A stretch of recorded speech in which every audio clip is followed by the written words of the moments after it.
Good morning. Welcome to Coffee with KBLIC.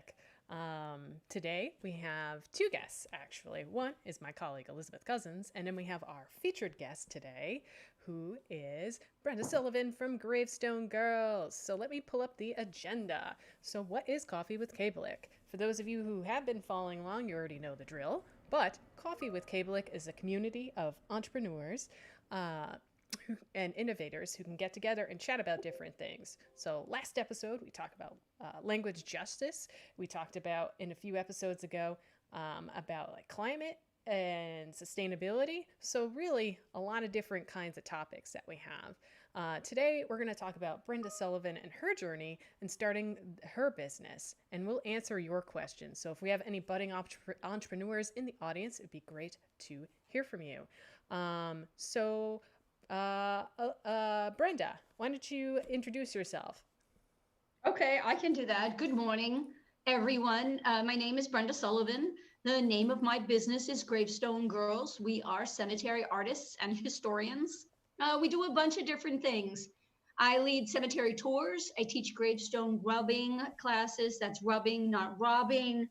Um, I get that a lot. Uh, must be the way I say it. So I always try to clarify gravestone rubbing classes.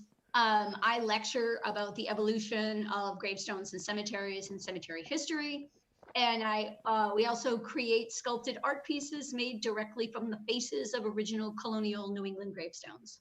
So castings of the elements, different art elements on full-size stones that still live out on the cemetery landscapes in New England.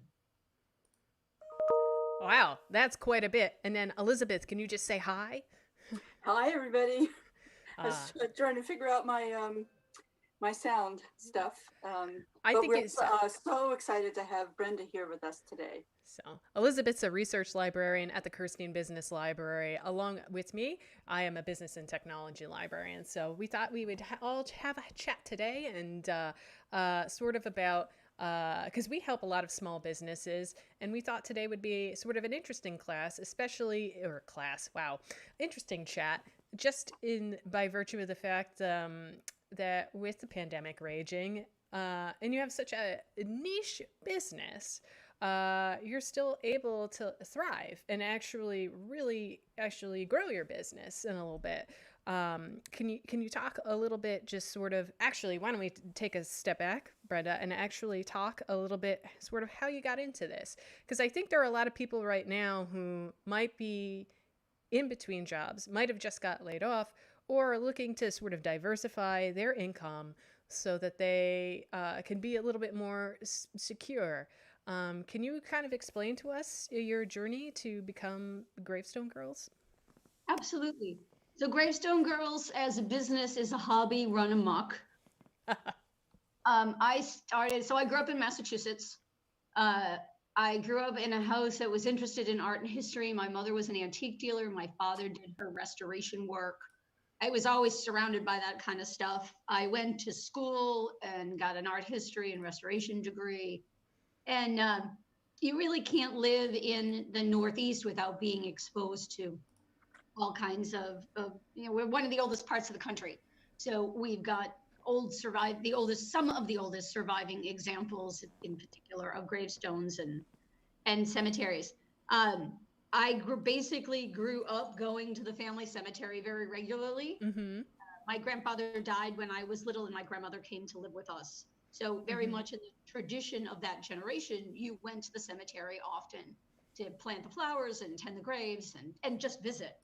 Um, so my mother, in an effort to keep me occupied and out of her hair, taught me how to rub gravestones, how to she would say, practice your reading, tell me what this says, read this to me, do the math, Mm-hmm. tell me how old this person was. She made it fun and educational, and certainly I'm a little kid. I can go run around all over the place. There's safe, open, green space.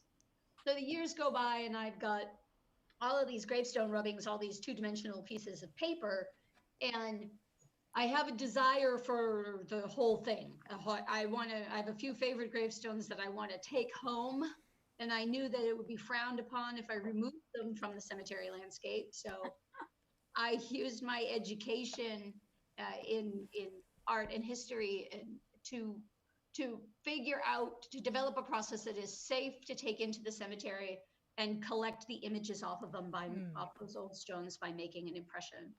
So from the impression, I made a model. I then made a master mold. I had the help of one of my other original Gravestone Girls, Maggie, in getting this done. And we made a couple of our favorites. And the joke very quickly became nothing says Merry Christmas or Happy Birthday like a gravestone. So we started giving them as gifts. And then people said, wow, that's really cool. Can you make me one to give to somebody? And that just kind of bloomed from there, and doing little art markets and church fairs and what have you. Then somebody asked, can you, so you seem to know a lot about gravestones and cemeteries. Would you like to come speak to my group about it? Okay, yeah. And that started the lecture portion, and the gravestone rubbing as a teaching component, and the tours as a component. So little by little over every year for, I would say the last at least 20, let's call it 20 years. Okay. Every time somebody asks us to do something, the answer is always going to be yes. Okay. And it just grows what we have. And it got to the point 9 years ago. I had a day job. I had a big corporate day job, and I always say big corporate soul sucking day job. If you stay in the car and you cry every night on the way home, you may want to change your occupation. So it got to the point that the work I had to do for the Gravestone Girls was 50% of the day, on top of my other 50% of the day being having a real big girl job. And I decided that something had to give, and that soul-sucking corporate day job had to give. Okay. So I made a plan to work to get out of that. So Brenda, I'm curious, when you were at that point, were you like nervous or just so resolved that it was clear cut? Your decision to. Yeah, no, that's a great question. You always dream about getting out and doing your own thing. And in the land of in the real world, people will be like, you can't make a living doing that. Well, I'm going to try. It reached a point where I just couldn't take the commute to the day job, the corporate climate, and I wasn't really progressing in my day job. I kind of really stalled because of the corporate competitiveness and all of the nastiness that goes along with that. And I made a plan to get out, and you have to go through your finances and set your goals and know how much money you need and what can you do without. And when you quit a job, you also save money in some aspects as well. You're paying for commuting. You're not paying tolls. You're not paying gas. You're not buying lunch every day or going out for coffee or the other expenses like that. So, that is, you don't necessarily need as much money as you do when you have a regular job. So you have to weigh all of that stuff. And you certainly just have to have money behind you. So I made a plan. I worked on saving, and actually driving to work one day. I had a plan to get out in 12 months from the time I made up my mind. Oh, wow. And okay. Yep. Yeah. Because I gotta go to that day job, but I'm also getting a nice fat paycheck deposited regularly once a month. So, you can sit on that money and adjust your expenditures while you're building your savings. I was driving to work one day and thinking about the plan that I had set for myself. And while I'm sitting in traffic on the Mass Pike, I blew 2 giant holes in my plan. I thought of 2 things that I hadn't thought of. Okay. Just torpedoed the plan. Okay, got to go back and redo this, which is not uncommon. What were the torpedoes? There were 2 aspects of the business that I thought I was going to add. And I decided that from an investment point of view, to actually make that portion of the business happen, and just a physical, I just couldn't be in. I picked too many things to do, too many areas to specialize in, and I couldn't satisfy all of them. So the idea of adding these other components to grow it turned out to be unrealistic because I just couldn't do it because I was striking out on my own. There may be an S on the end of Gravestone Girls, but I was the one that was the first to jump. Oh, okay. So it was about just supporting me and making it work with the goal of bringing the other girls in at some point, at some capacity. And when I realized that, it was a shock at 7 o'clock in the morning, sitting in my car on the way to the day job. And okay, go back to the drawing board and do it again. So while it changed the timeline of my escape plan, it actually added almost another year. But again, it was another 12 months of having that nice paycheck come land in my bank while I managed my finances and worked on my strategy. Anybody can do this, but the biggest thing you need is money. You absolutely need money because you have to learn the rhythm of your business, the cycles of when it's a busy season or when it's a slow season, you really have to. You have to have the money behind you because if you don't, you will be sweating it through the entire process as you right out of the gate, which doesn't help you focus on your business. Of course. Well, thank you for that. Yeah, I love that. Learn the rhythm of your business. That's really a yeah. quote. Yes, I think so. The sort of following up to that, because this is a pretty niche business that you're in right now. What I was going to ask you is, just a note to people. So if you wanted to ask questions, you can ask in the live chat or you could tweet at us. That information is also in the description below, and also information on how to get a Boston Public Library card. What I wanted to ask was, how do you manage your risk? Because you talked about that, making sure you had like sort of enough cushion to actually launch your business. But as you're operating and you've learned this rhythm, how have you sort of figured out managing a risk and what things to say yes to and how to say yes to certain opportunities? Oh, as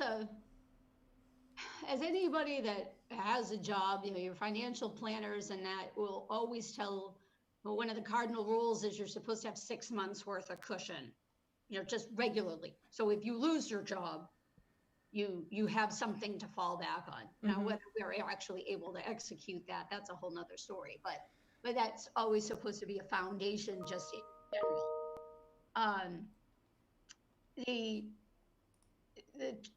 I knew I had to strike out on my own because I couldn't grow Gravestone Girls any further without having more hours in my day. So in order to have more hours in my day, I got to get rid of the day job, and I have to look at picking up more work.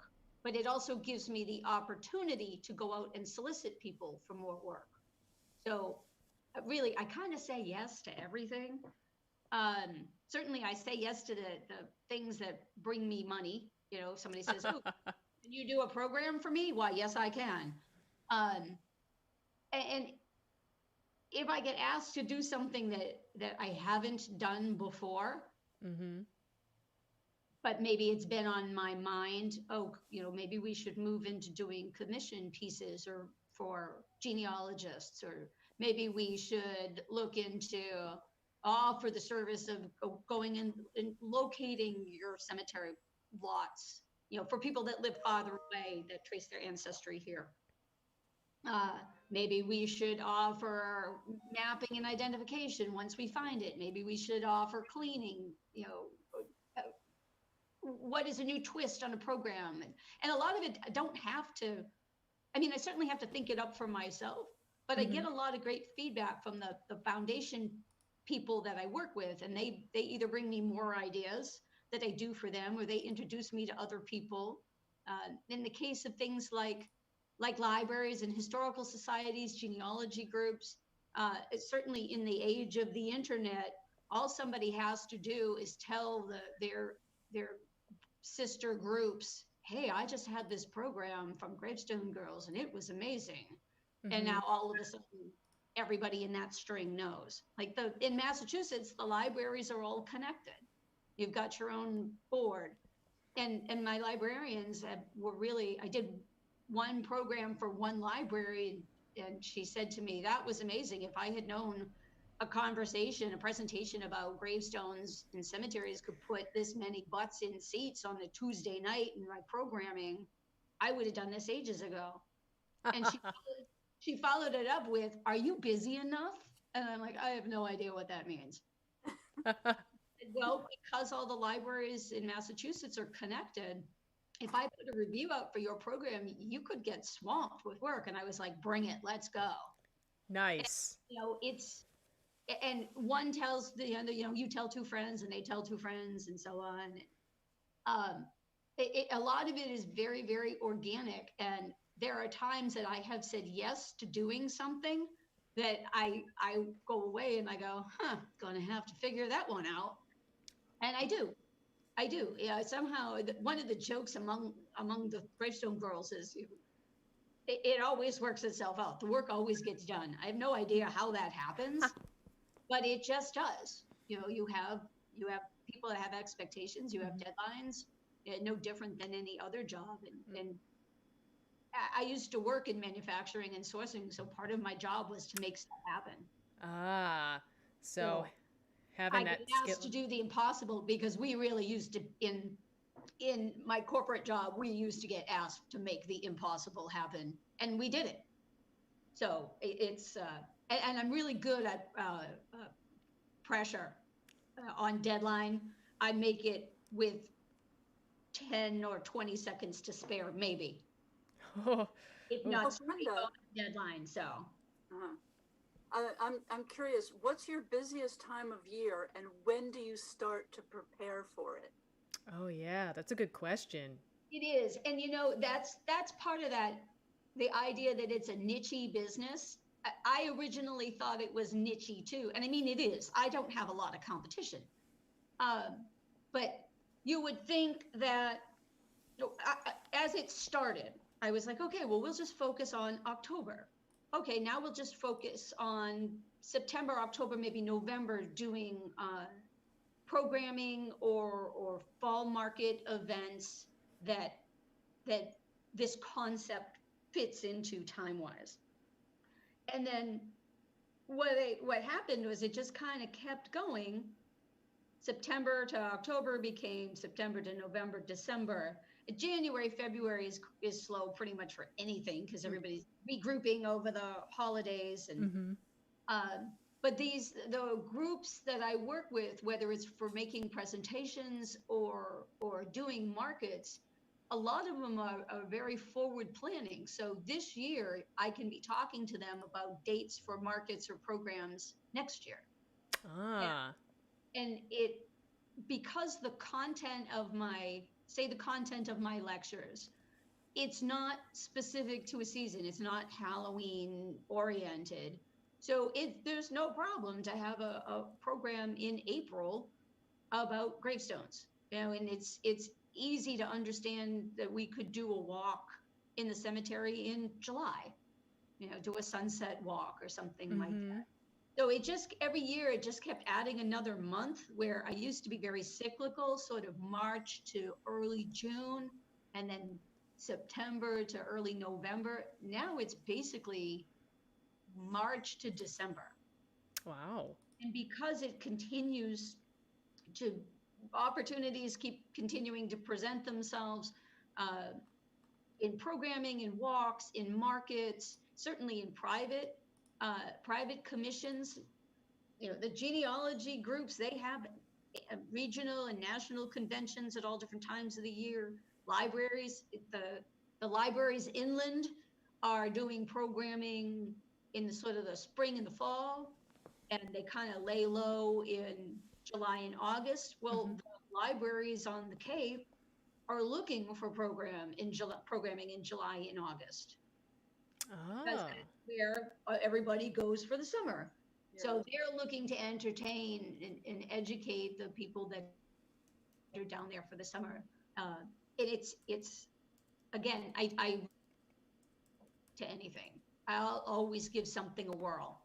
and usually make it work. And if it can't make it work, you have to be honest with whoever you're talking to. I can't make this work, but I usually can make it work. So actually, I just want to pause a little bit because we do have people just saying good morning. So I just wanted to point that out. And then someone did ask a question about doing a gravestone rubbing. Do you have videos on that on your website? We can point people to. We Okay. don't, not yet. Yeah, gravestone rubbing is this really taboo subject, and it's taboo because it's really misunderstood. There's a lot of misinformation. There's certainly people that have done gravestone rubbing or trying to clean gravestones over time that have done it wrong and caused damage, which has furthered the restrictions or the outright prohibition of it. And part of what Gravestone Girls do in teaching proper gravestone rubbing techniques is we're trying to bust that myth. Mm-hmm. I will say that where we have a section on the website called Learn, and Okay. there are a lot of links to all sorts of other great pages about all things gravestone art, history, geology. There's information about conservators, people actually working in conservation, people that are actually doing gravestone carving in the colonial tradition on slates, Oh and some wow. documentation from the National Park Service about at least proper cleaning of gravestones.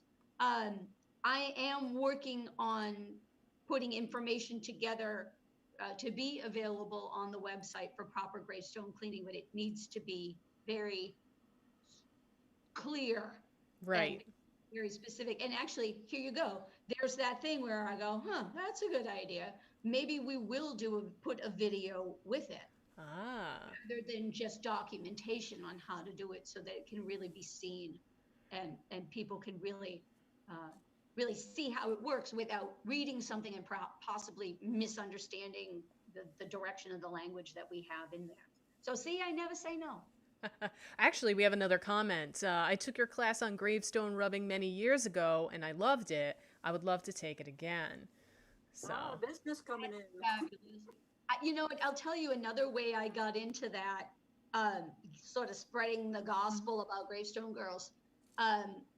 In Marlborough, in Central Mass, there's a vocational high school that offers night classes, and I pitched a gravestone rubbing class to the director, as possibly being able to be part of the nightlife program that they were doing, oh, and cool. the nightlife classes, and he just was like, really? Paper and crayons, what's the big deal? And I'm like, oh no, way more than that. And I explained things to him, and he was willing to give us a chance. So I wrote up a description, we put a price on it, we set a date, a Saturday morning workshop, one day, 3 hours, and and that's that kind of thing where in the fall they're putting everything together to go to print in the winter for spring programs. So he gave us the opportunity. I wrote that description. He put it in the little. This is in the time of when we used to get these things in the mail, little catalogs in the mail. And there's my thing for class. And I was like, hooray! Oh, that's awesome. And I crossed my fingers and went, God, I hope somebody responds so I don't look like an idiot pitching this to the director. And he called me within a week or so of the class program being out, and said, hey, we have more signups than we have space for. Can you add another date? Wow. And, yeah, I can do that.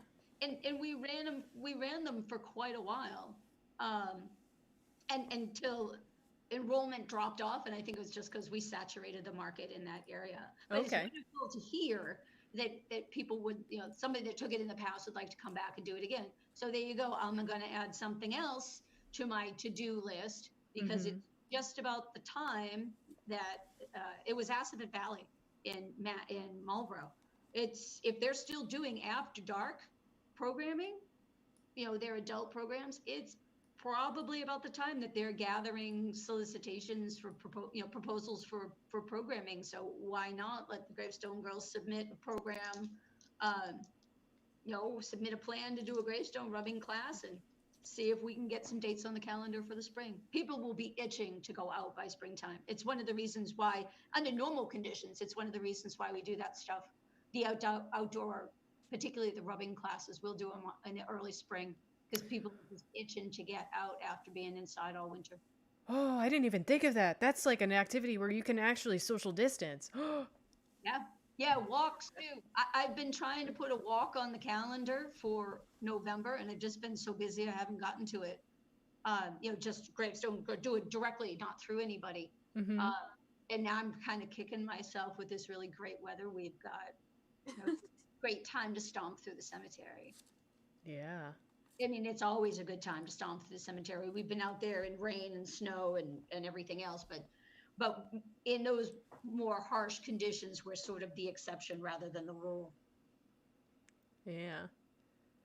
Well, I don't mean to distract you from your potential walks on these wonderful days, but you mentioned your industry, and I love this, as being the oddities market. Can you talk a little bit about that, and then also talk about how COVID has impacted your oddities marketing aspect of your business? Yeah, sure, absolutely, because this is a huge piece of both what was devastating and successful for my business. So they used to, so I've done markets. They used to be called shows or art shows or craft fairs. Over time, they've sort of evolved to the term of markets.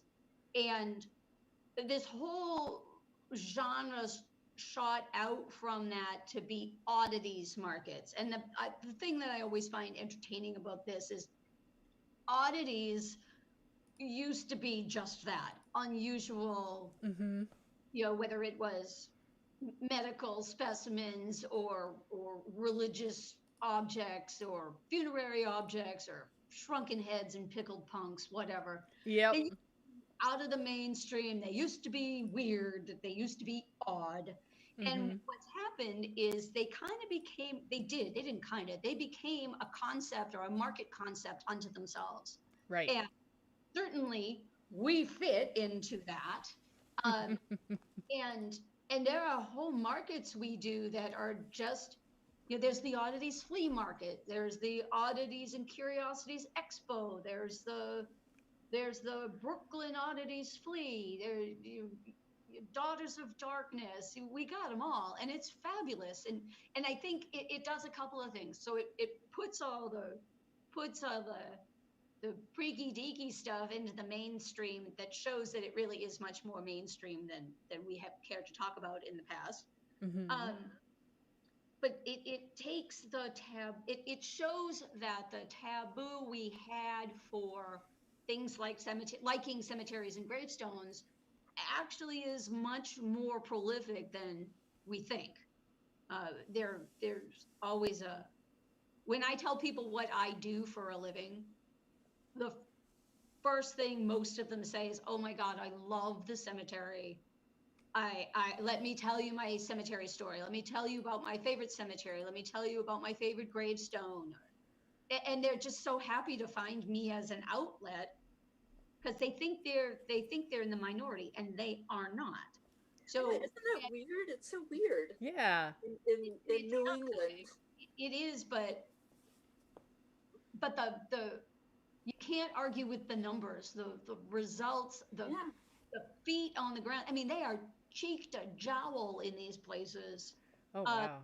And then the artistry that belongs to this group is just spectacular. And it's everything from illustrators to sculptors to weavers to, I mean, I can think of a million fabulous concepts that I've seen. But those explode. Mm-hmm. And they really have taken the place of a lot of the air quotes craft markets that I used to do. they just have the attendance really, if you compared the two types of craft market genre, the numbers have fallen off the regular, the traditional arts and crafts market, and the numbers walking through the door at the oddities markets are spectacular. So those physical markets were a boon for us.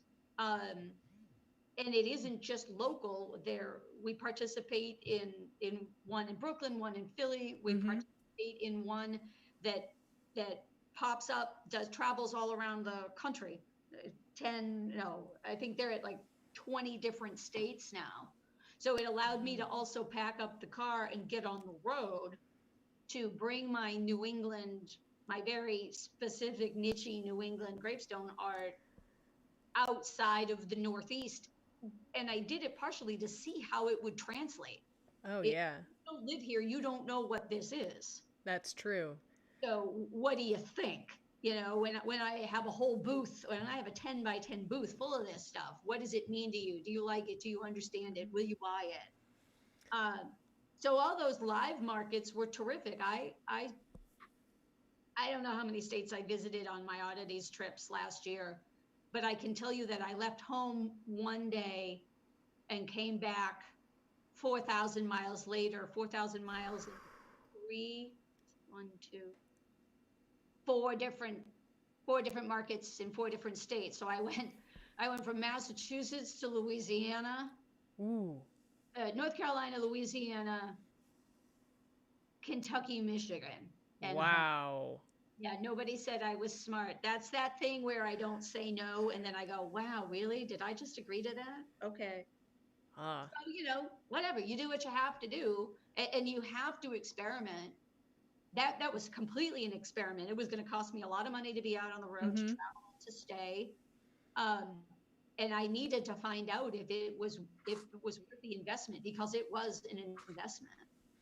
So, sort of following, well, actually, we got a couple of comments. Someone was saying they take a lot of classes through Assabet Valley, so they're looking forward to next year. If maybe if that market's not saturated again, maybe that's another tip. But then someone also mentioned that they're a member of a town's historical commission, and was thinking would love to have an event like this in the spring. But also they asked, do you have tips for generating interest or getting funding for preserving municipal owned historic cemeteries? What do you think? I do. I do. So it's interesting that it's municipal, because there are public cemeteries, so municipally Mm-hmm. run, and private cemeteries, so they might be owned by the church or a board or the Mm-hmm. historical society or whatever. So there's public and private. And private ones, they can do a lot of what they want to do, because Right. they don't have to follow any governmental guidelines or protocol is the Mm-hmm. word I want. There are certainly grants, and those grants are open to anybody, including the municipalities. There's the oh God, I'm supposed to know this. Oh, Monday morning fog. Yeah, right. Have The a sip of later coffee. the worse I get. The MCC, the Cultural Commission, the Massachusetts Cultural Commission, they have grants that are available for arts and that kind of thing. So I do some of my programming that way. We fund some of the programs for libraries and walks and that kind of stuff. Is it Massachusetts Cultural Council? Council, yep, MCC. Okay. And there's one for every town, so you would apply through the town. I but- just pulled that up for people so they can see, and I'll put it in the chat. Yep. Yes. So they've got money to spend, and they're always looking for things that benefit. The reason they do it, the local cultural councils, which are part of the Massachusetts Cultural Council, they are looking for activities and to fund so that it engages the community. They're funding these things for community benefit. Mm-hmm. I know there are other grants that can be written to other historic organizations, historic preservation organizations. Usually Every state has a SHPO. So the State Office of Historic Preservation, or State Historic Preservation Office. And there's money to be had there as well. I can speak to the town of Salem. You may have heard of them. They've got a really old burial ground, one of the oldest in New England, and it's a mess. And their cemetery commission, their historic cemetery commission person wrote at least one, if not two, grants that got funded. And I couldn't tell you exactly who it was that she applied to. And the grant writing process can be very cumbersome, but it can also really pay off. They got a boatload of money that they're working to re-landscape, put in lighting and security, fix gravestones. There is, and so they're a municipality that has applied for grant money. So that's amazing.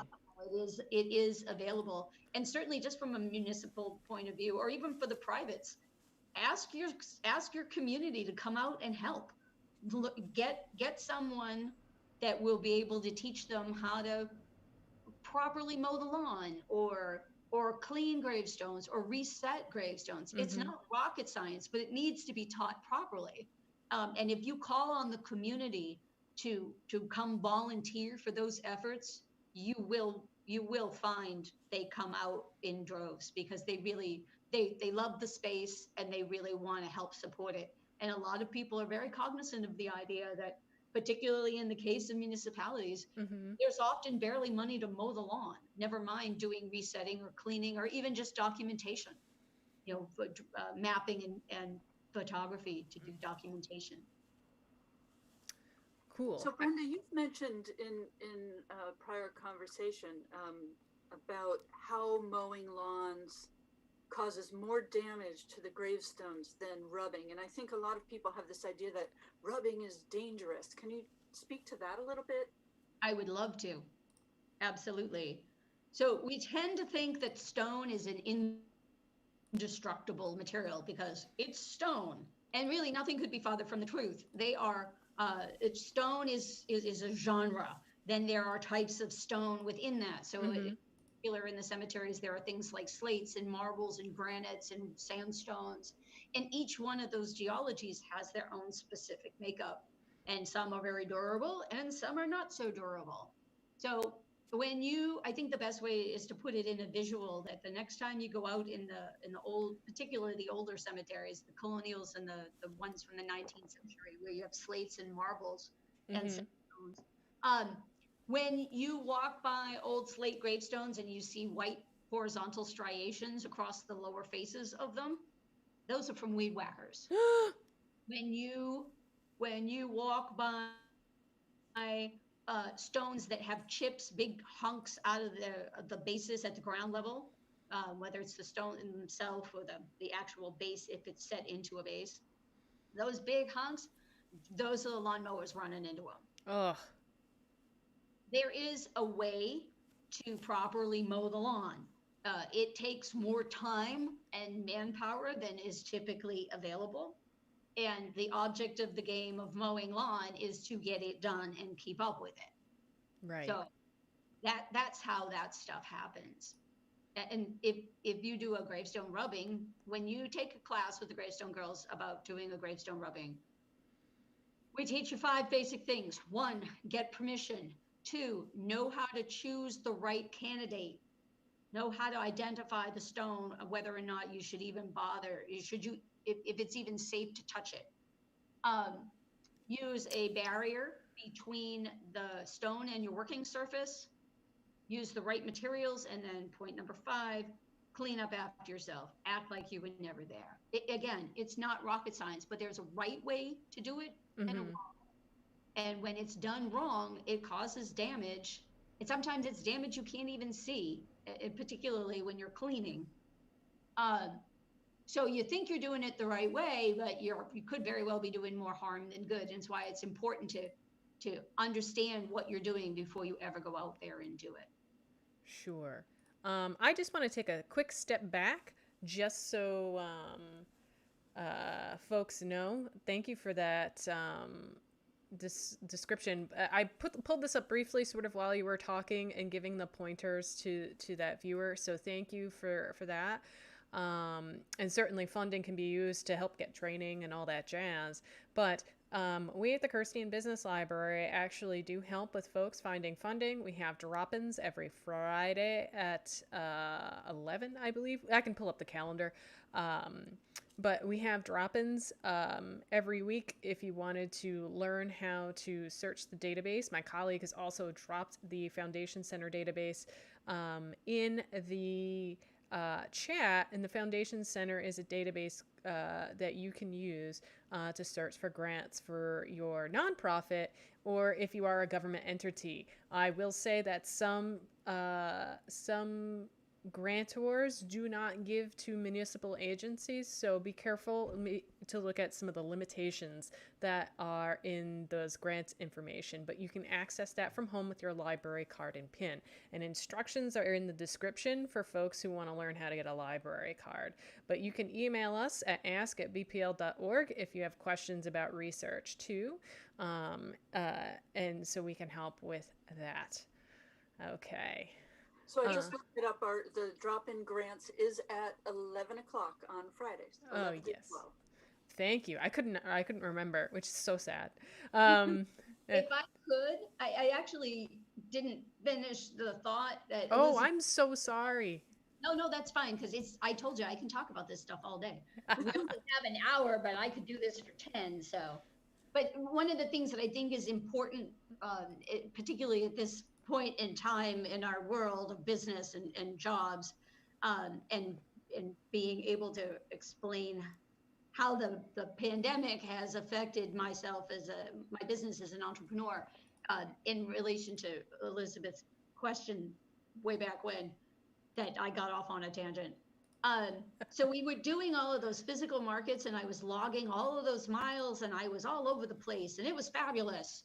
And we work right up until basically the last weekend before Christmas. There's a market to go to. There's a market to participate in. And then I go lay on the couch for 3 weeks after Christmas and into New Year's.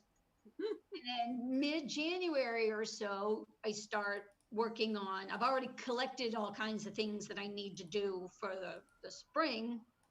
Mm-hmm. And I start putting that together. I start contacting people. So I've got a calendar that I put together about all my shows and when the applications are out. Mm-hmm. And I'm really, I'm on it, and I'm getting myself all organized because I've got plenty of time to do it. Mm-hmm. And there was this thing happened in March that all of a sudden the world shut down.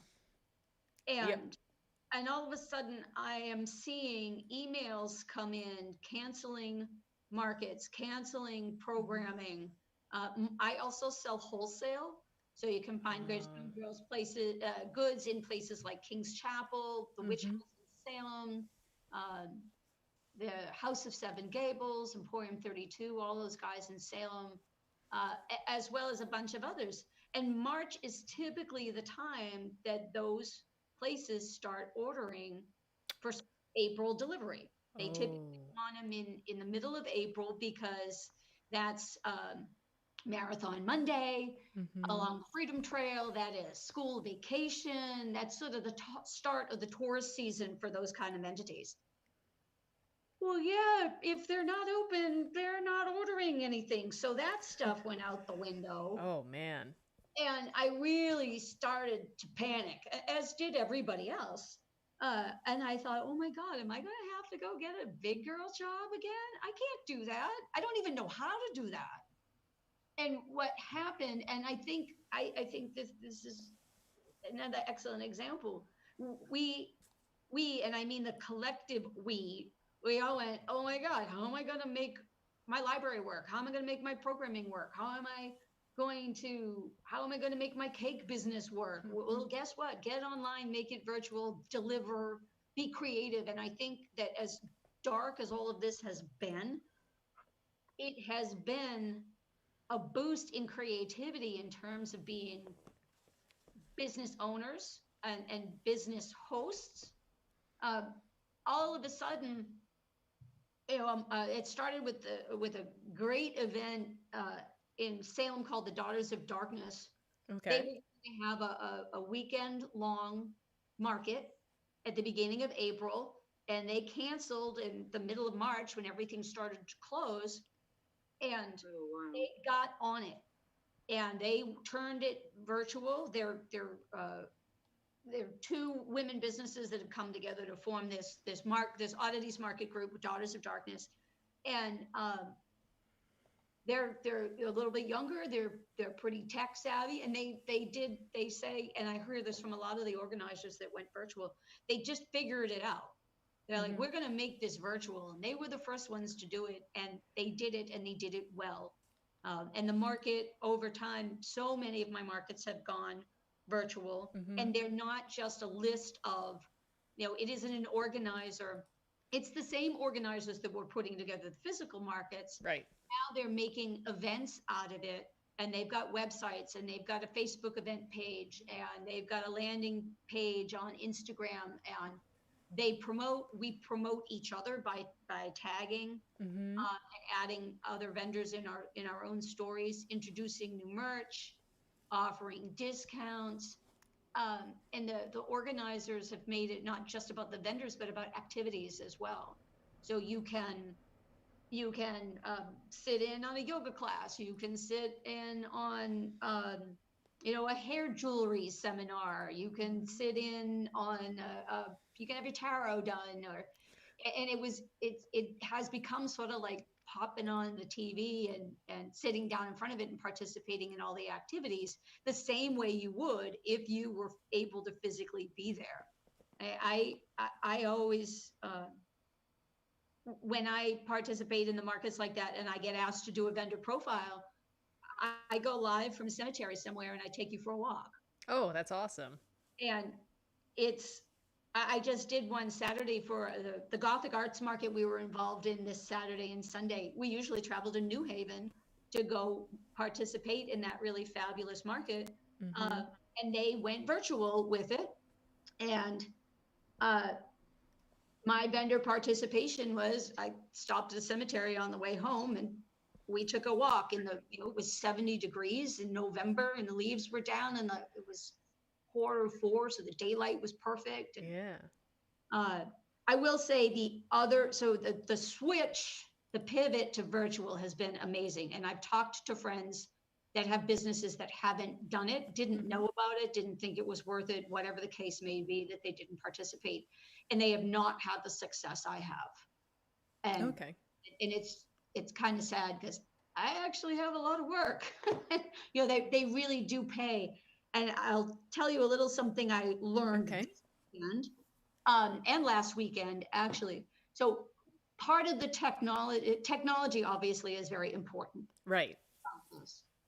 And Instagram is a huge platform for it. Mm-hmm. The organizers will create an event page, and then all the vendors, when they put product up on their own pages, they'll hashtag the Instagram event page. So that page that becomes a landing page, and it becomes this organic market where everybody's always adding stuff at different times. So the page changes, the feed changes. You can see everybody's goods and promotional discounts, and that's where we jump on and we tag each other as vendors, and it's really a great way to get your stuff in front of other people's other vendors followings and vice versa. So it's been great.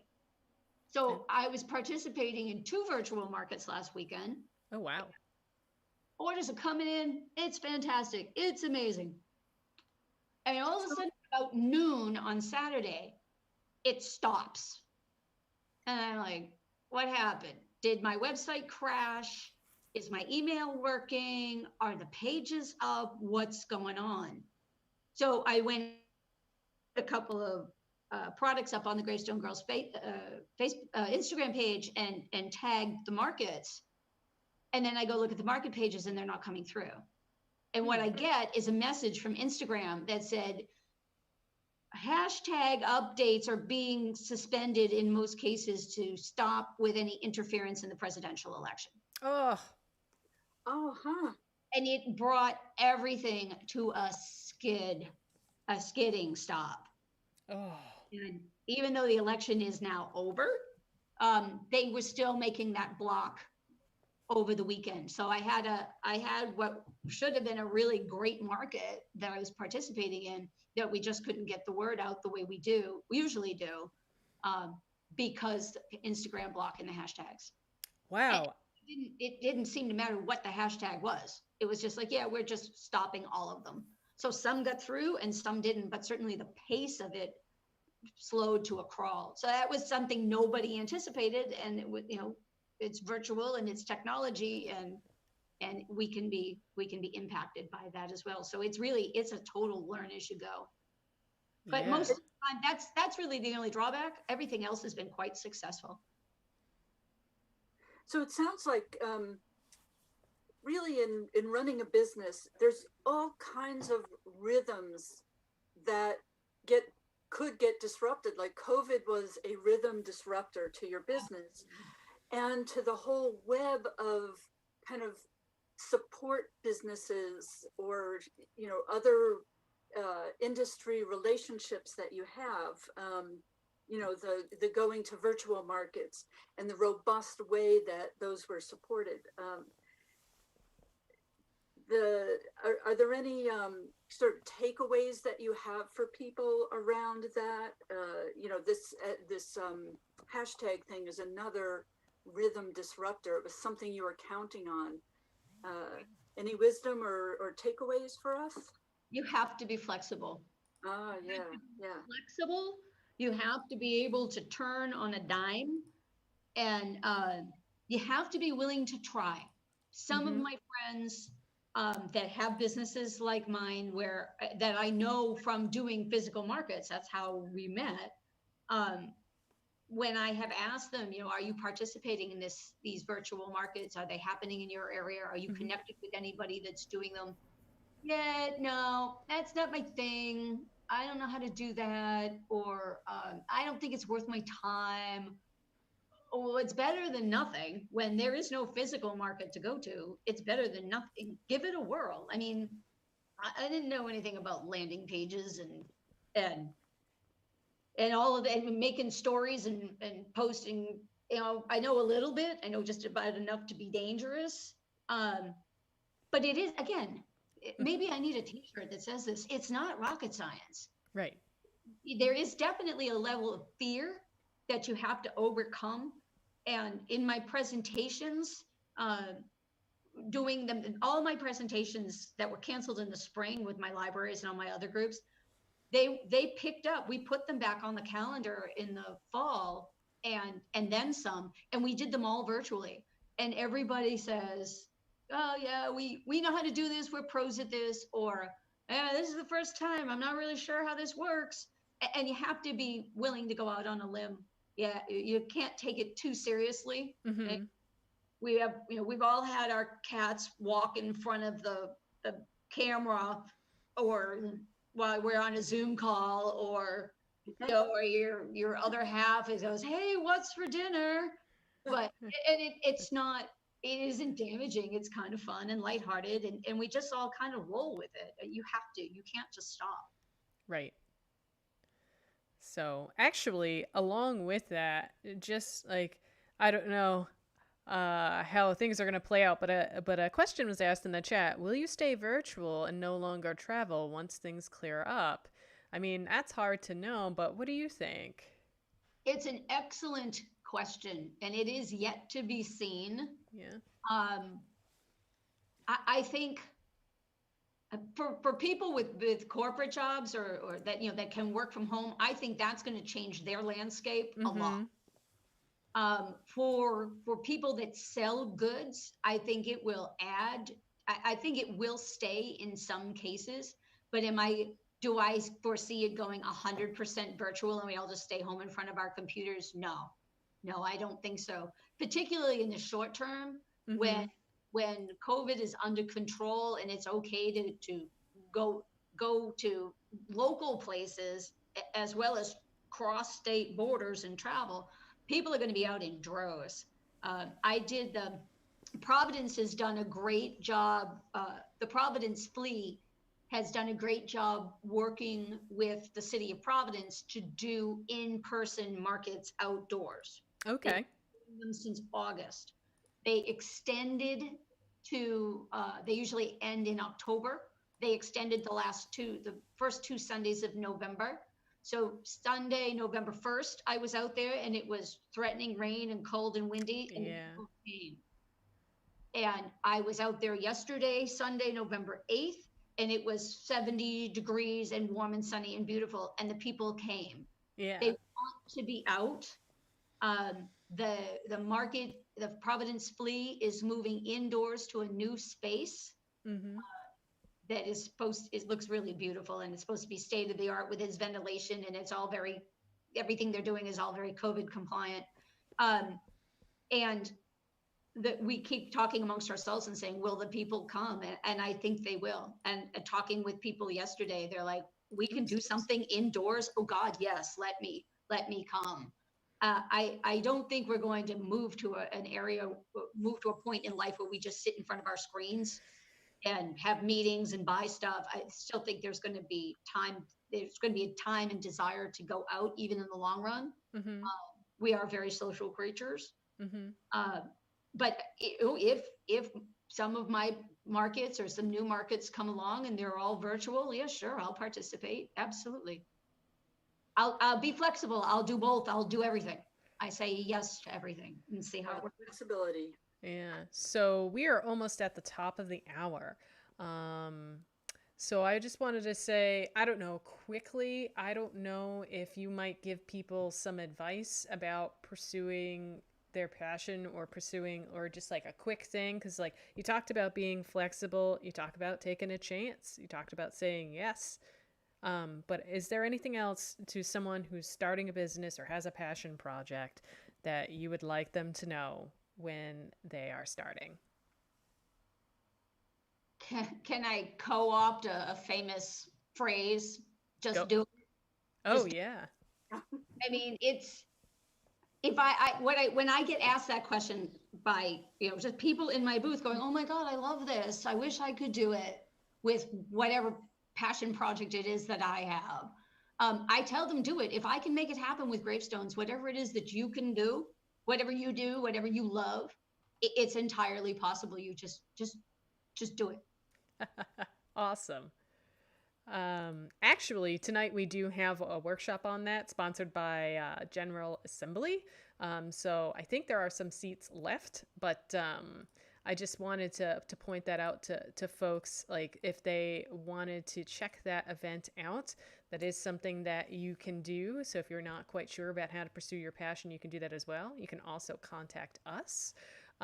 We will sit down with you and try to help you find the research that you need to pursue your passion project, whether it's information for a business plan or just even tech skills. We will point you in the right direction. So thank you very much, Brenda. Oh, it was great. Thank you. I love talking about this stuff. And thank you so much for the opportunity. Amber, I really think that what you just said about using the library as a resource is a huge way to go. Mm-hmm. It's a great resource for anybody looking for any kind of assistance like that in business. One of the small business associations, libraries, there's a lot of resources out there. And once you find one, it will help feed you into the others. It's a great support system. Yeah. So you took you actually asked for help right when you began. You took some classes, right? From I did. Yeah. From CWE, from the Center for Women in Enterprise. Mm-hmm. They had a bureau in Worcester, which is where I live. Mm-hmm. And I got a just cold call brochure in the mail about classes they were offering about women entrepreneurs. And I went, well, this is a sign if I ever saw one. And I signed up for a 8-week course. And it was about starting a business and what do you need to do and where are your resources and how do you write a business plan. And not only did it teach me that in the framework of a class, but it also connects you with the instructors. It connects you with the organization. It connects you with other people in the room that have the same ideals and goals. So it's just its own community to draw upon. Everybody is a resource. You'd be surprised where you can find help, information, a lead to another bit that you need to keep doing, start doing, and keep doing what you do. Yeah. So, oh, thank you. Thank you so much. That's a wonderful endorsement for libraries. My libraries have been fabulous to me. And they're part of the community. They're a huge part of the community. You know, whether you want to go read a book or you want to take a class or you want to use the photocopier or the computer, or you know, they're there for a reason. You know, we tend to overlook the things that are right in front of us. And I consider everything and everyone a resource. And I always ask the question, like it doesn't hurt to ask whatever it is that you want to know, or do you know somebody that can, or how do I do this? Because the worst thing somebody's going to say is no, I don't know, or no, I can't help you. But most of the time it's, I don't know, but if you talk to so-and-so, right. And just ask the question. And people want to support each other. People want to help each other, and people want to talk about the things that they do and how they can help. Well, thank you so much. Thank you for having me today. This was a ball, and it's very different from what I typically do when I'm sitting on a Zoom call talking about gravestones and cemeteries. So it was a nice change for me. I had a whole cup of coffee. I'm feeling a little more awake now. I'm about to go have another. I'm about to go have another. So, thank you so much for joining us this morning. For all of you who came to ask us questions, thank you so much for participating in our live conversation today. This will be available for recording at this URL, so you'll be able to play it back. So if you missed part of it, you can watch it later. Descriptions and resources are in the description. Thank you so much for joining us this morning, and have a lovely day. Bye, everybody. Bye-bye. Bye. Thank you so much, everyone. Bye.